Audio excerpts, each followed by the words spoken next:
So good to be here at Johnstown Wire, and thank you for welcoming us. I want to thank Jim and Ron, and had a great chance to visit with Nick a little bit and heard about what y'all do. It is a treat for us to bring our bus tour here. You can see my voice has gotten a little hoarse this week. I don't know why. It's not like I've been doing a lot of talking. I want to say a special thanks to Leo Gerard, the head of the Steelworkers. Leo, so good to have you here. The largest steelworker union in the international, the largest steelworker local, is in Newport News, Virginia. Local 8888, which is the manufacturers who build the most complicated things on the planet Earth, nuclear aircraft carriers and subs. And so we're glad to have our steelworkers there in Virginia, Leo. This has been an incredible week. And my wife, Ann, who up until a couple of days ago was the Secretary of Education in Virginia, but she stepped down to campaign full-time so that we can get Hillary Clinton elected president.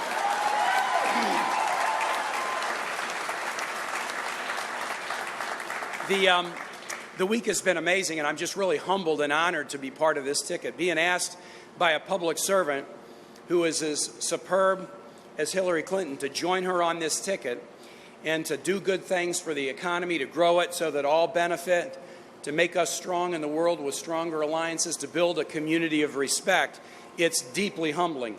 There has only been one bad thing about being asked to join this ticket, and I'll just be blunt about it. Once I was on the ticket, Donald Trump had to decide how he was going to make fun of me. So he basically decided at a press conference a couple days ago, really hurt my feelings by saying what a lousy governor of New Jersey I had been. When you work hard in public life and then somebody trashes your record, you feel bad. But I was feeling bad for a few minutes, and I thought, wait a minute, I wasn't governor of New Jersey.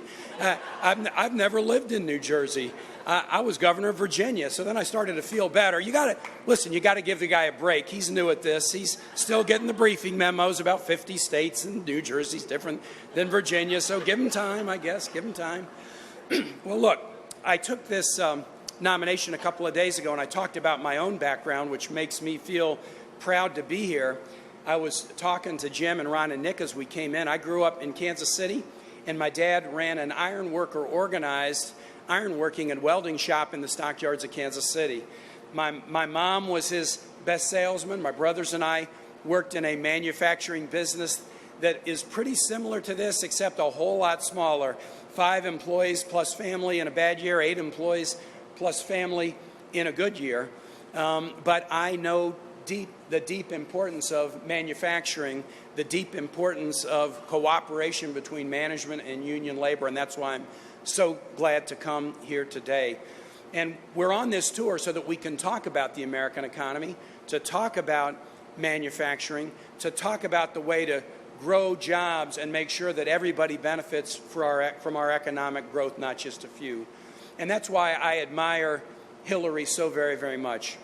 She, yeah, please.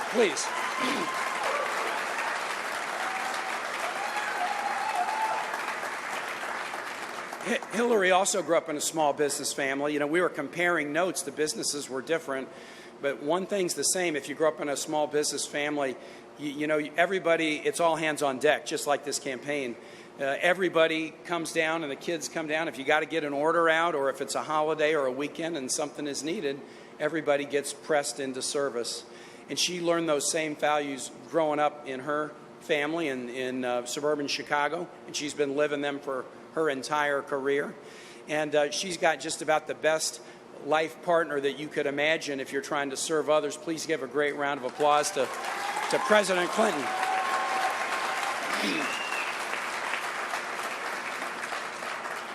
You know, for all of us on stage, and frankly for anybody who's got their values straight, it's not about title. It is not about money. It is not about prestige. It's not about popularity. It's about what you can do to help folks out. And that's why I'm so excited to be here on this tour with Hillary, Bill, and my wife, Ann, for us to just be sitting on a bus shooting the breeze with Hillary and Bill Clinton. I mean, I got to tell you, I'm still sort of pinching myself. And yesterday, we have a boy in the Marines who deployed overseas earlier this week, and we were able to, and I know that Nick is a Marine, we were able to get him on the phone and have him talk to our running mates, and man, that just blew him away. That's something that he felt so good about many time zones away. But look, we're here because the convention was great, and Pennsylvania did a superb job. We think we know hospitality in Virginia, but Philly and Pennsylvania did a superb job. But this is the part of the campaign I like best, not in the suit, but with the jacket off and with the tie off, just going out and pounding the pavement 100 days from now, and we are pounding the pavement to make sure we win. On this bus tour, which is in Pennsylvania and Ohio, we're talking about creating jobs, raising wages, and the leadership that we need to show in order to make that possible. In this county, you got 129 manufacturing businesses, just like Johnstown Wire, that employ nearly 4,000 people. And Hillary's going to talk at some length about our Make It in America plan that will invest $10 billion in communities just like Johnstown. We'll put workers first. We'll put their wages first. We'll put their families first. We'll reject trade agreements like the TPP that don't meet the standards that they ought to meet. And we need to do something that has a direct tie to Johnstown Wire's business, which is invest in infrastructure so that everybody's able to get around. We can have a power grid that works. We can have bridges that are solid, because these kinds of jobs in infrastructure hire people today and raise our platform of economic success down the road. This way to build the economy so that all benefit is just one of the few issues at stake in the campaign, but it's really the most important one. Because if we can build those ladders of success for every community and every industry and every region, then our country's going to be very, very strong. We saw in Philadelphia this week a united Democratic Party. And look, for Dems, that's not always like just an automatic. I will just be honest. We came in and there were challenges because we are a family that doesn't mind airing debates and having robust debates. And there were challenges on Monday morning, but by Thursday night, when our candidate hit the stage, took the nomination and laid out her vision for the country, they saw the Democrats pull together behind a relentlessly upbeat and patriotic view of this country, right? And aren't we all patriots and aren't we all optimists? I think the vision we put on display was a sharp contrast from a darker and more twisted version that we saw in Cleveland. And we like being the upbeat, positive people. We don't sugarcoat stuff. We don't whitewash challenges. But we know we can solve our challenges because of you. This election, the stakes are very clear and the stakes are very high. It's a choice between a leader who's been working her entire life on behalf of families and children, or somebody who spent his entire life watching out for himself, and often watching out for himself no matter who gets hurt. There's a story that the campaign has told of a guy named Andrew Tesoro, who's an architect. You might have seen it. There's a video and an ad.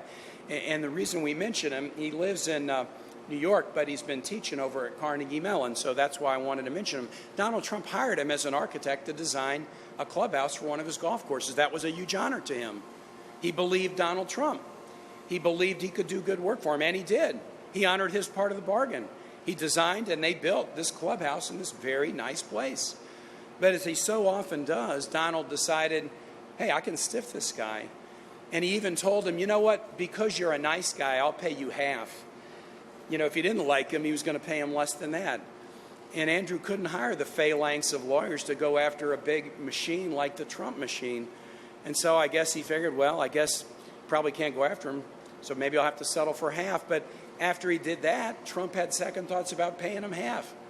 He bullied this guy, this small business owner, this entrepreneur. He threatened him. He said he'd tie him up in court forever. And so the guy basically had to settle for virtually zip when he had already done all the work. He had already paid for all of his, all of his folks and all the entire project and built the clubhouse that Trump gets to take advantage of and enjoy. This was a small business that took a punch because they believed Donald Trump.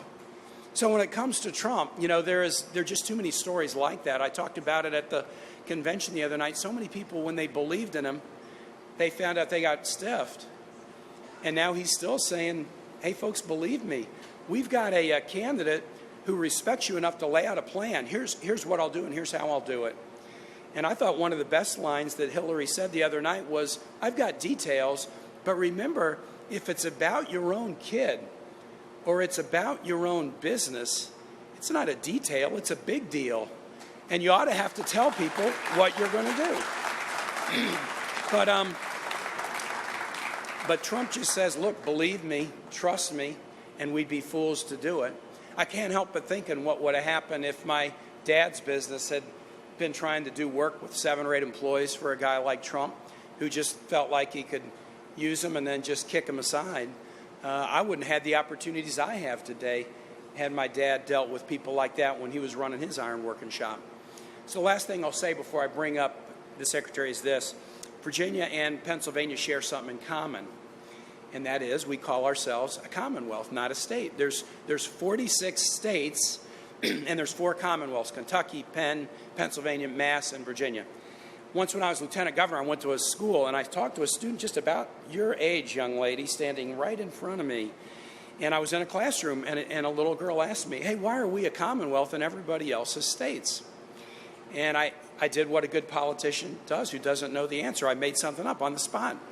And I said, commonwealth, a state is a dotted line. It's a geography. Commonwealth says it's something about our values. The wealth we hold in common. It's got to be about the community. It's got to be about bringing everybody together. In Pennsylvania, you have the boldness to say that's how you want to be known.